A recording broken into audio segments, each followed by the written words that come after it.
Oh Christ, it's nearly 8:30. I know It is 8:30. it is. Good morning. Good morning, lover. How are you, Dr. Mary? I'm good. How are you doing? Excellent. It was a I'm bit well. late. I've been talking to you for 20 minutes, so I know how you're doing. Yeah. I'm very well also. Uh, yeah, I don't have anything to complain about except for the fact that I walked so much yesterday that a toenail rubbed into my toe, and when I took my shoe off, my sock was all bloody. So now I feel kind of like a marathoner. So, I'm feeling pretty sportsy. That's good to know. Yeah. Also, I have a new appreciation for my stepdad. I mean, I have lots of appreciation for him, but when he used to come to my mom's from the field in the spring or the fall, he was always filthy. And I always thought, Papa, what do you get? What are you doing that's so dirty? Which is preposterous because he was working in the fields, which are completely made of dirt. But that being said, it's harvest time, obviously, and I am filthy from walking the gravel roads and from the combines going past and the tractors. And it's incredible just how dusty and dirty nature is. You wouldn't think I'd have to learn that lesson, but Well, I have also really, think nature's ugly, and you don't well, like. parts of it are, yeah, the amphibians, the fish, the bug world, whatever those are. I don't care much for those, but the what? Insects. Insects, yeah, them. Uh, but I don't really feel like I've been quite this grungy since I did the Grapes of Wrath in college, where we brought in 2 cubic tons of dirt and then just lived in it for weeks. So it's a funny thing to just have dust all over you all the time, kind of. But that's my cross to bear. So uh, we are talking today, Dr. Mary. We're doing a follow-up. So I've been doing, today I did my 6th lessons at sunrise because apparently my desire to live stream has no bounds. But I started the day after I got here going out at sunrise because, where is sunrise more beautiful than out in the prairie, on the prairie? And then one day I decided to film it, and then it kind of took off. So I've been doing these lessons at sunrise right around 7 o'clock for about 10 to 15 minutes. But sorry, I have so much dust on me. Today's lesson that I talked about was this new thing I'm doing. So I'm doing a 21-day meditation challenge, which feels a little counterintuitive because meditation is about, letting go and tapping in. And a challenge feels like gearing up and jumping in.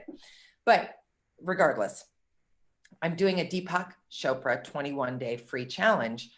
And there's a task assigned to each day in addition to the meditation.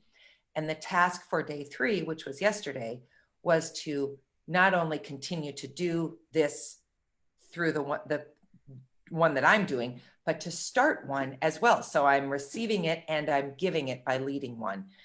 And that wasn't very exciting to me until I listened to the meditation. So to sum up, if you didn't watch Lessons at Sunrise this morning, yesterday's meditation theme was this. Today, I focus on what I want to attract into my life. And then it went on this conversation, Mr. Chopra, about what is reality. And that reality, we have a limited definition of reality because we think it's only things that we can see, touch, taste, smell, or hear, because that's what our brain can comprehend.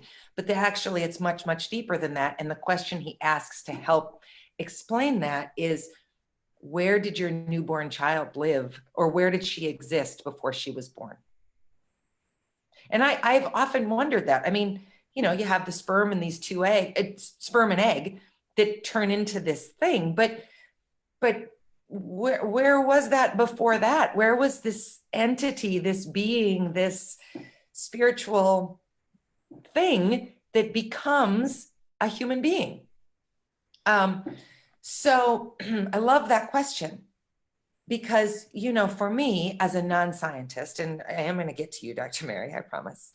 For me as a non-scientist, there is, I have a very comfortable relationship with science and spirituality.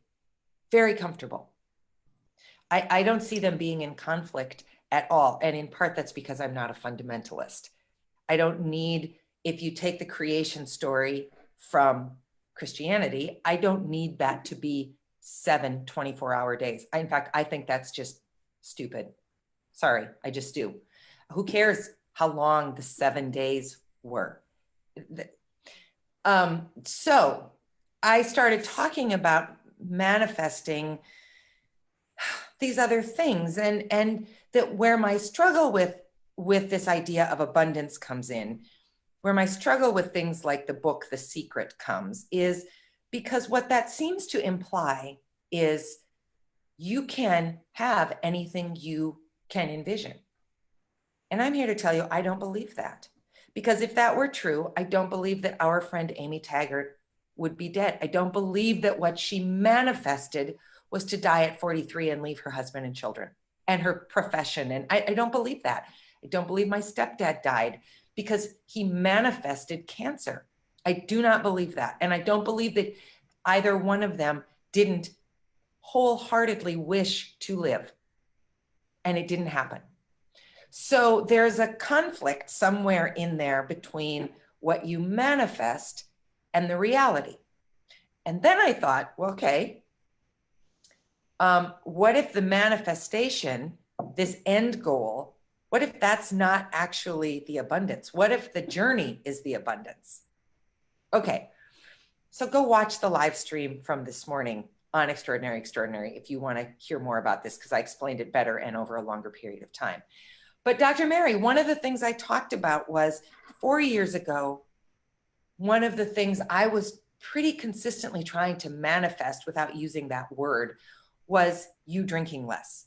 I can't even say you getting sober because that implies that somehow I knew you were an alcoholic, which of course we know I didn't know.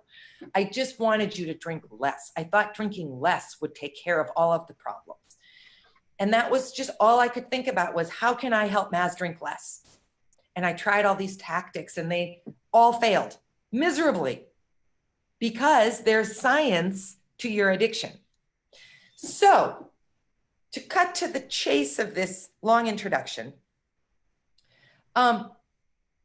actually science stepped in and manifested what I had been wanting all along by giving you a nosebleed, which took you to the hospital, which put you in a coma, which got you sober, which woke you up as a person who had not had alcohol in his system for, at that point now, 8 days, which would have been the longest period, I believe, in the entire time I knew you, that you did not have alcohol in your system.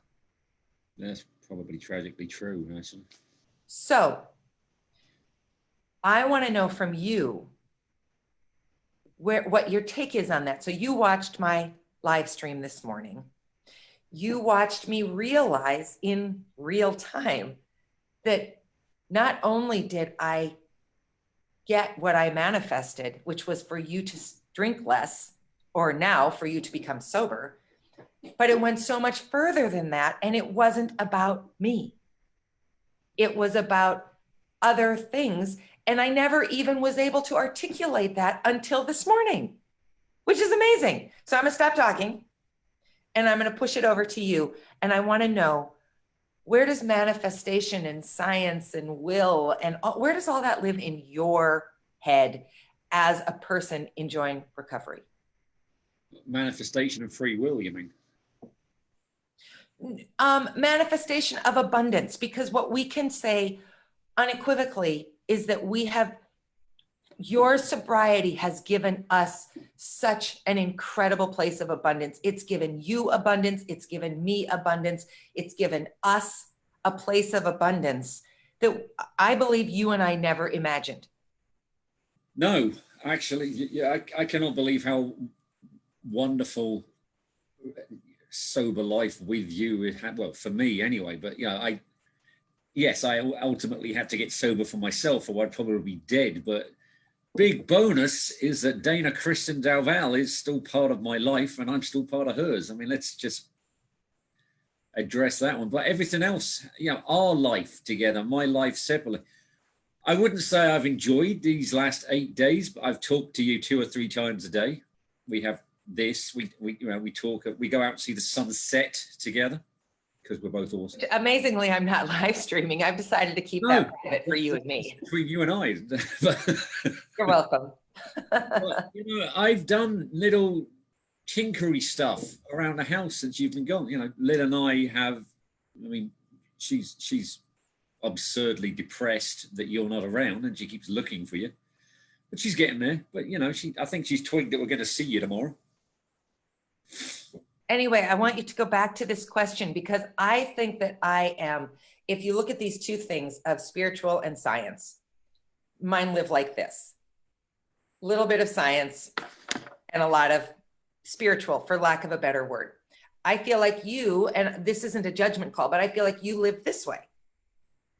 And so my question for you is, in this woo-woo idea of manifest abundance, what do you most want to attract? You've said many, many times that you knew something was wrong, that you were afraid to confront it, that you didn't even really know what you were confronting. It was just some loud screaming in your head that you drank more of to try to quiet, which only increased all those things. So where for you, if you can think about it, does this idea of this inner manifestation of peace and wholeness, where does that live for you in relation to what science did, which was just the biology of your body finally kicked in and said, enough.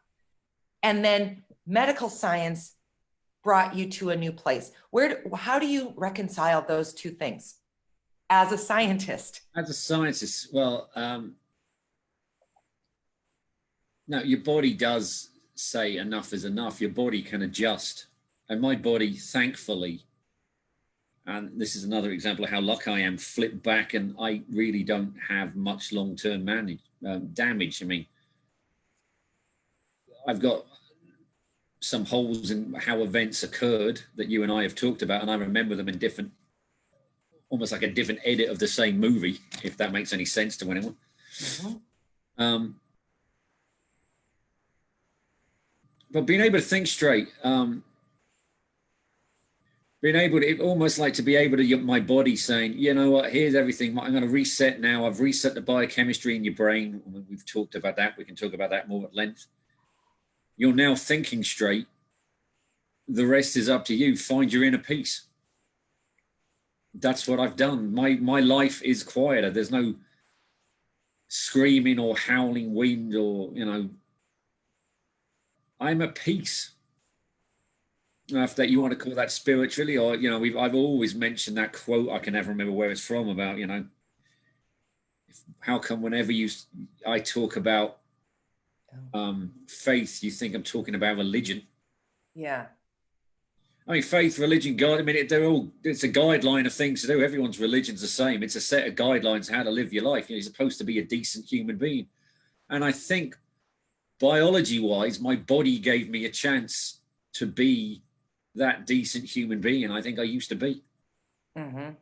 So and certainly are again. I came back. So the balance for me, if you want to call it faith, is I think I'm actually quite more like that. I remember a lot more about science. I enjoy it again more. We're going to conferences because I got my interest and stuff back.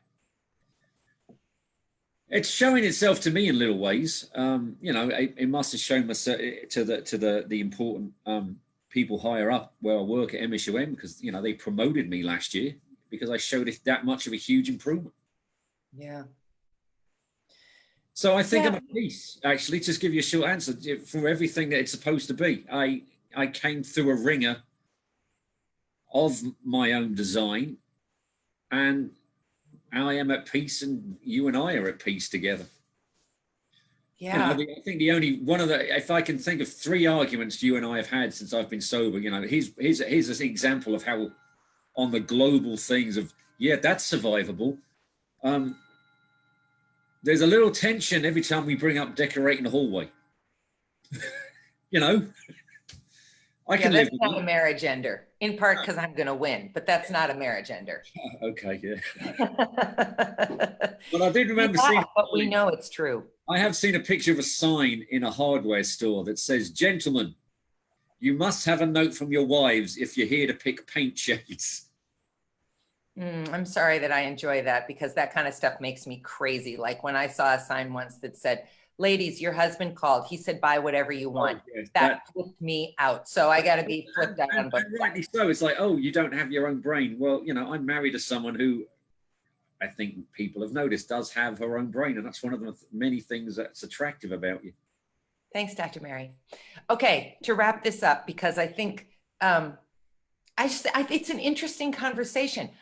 I would be curious to know, those of you who are living with someone, just full stop, have you ever stopped to think about sort of where science and logic, we'll put those together, and abundance and spirituality, where those live, how they hang on the scales in your individual life and in your relationship?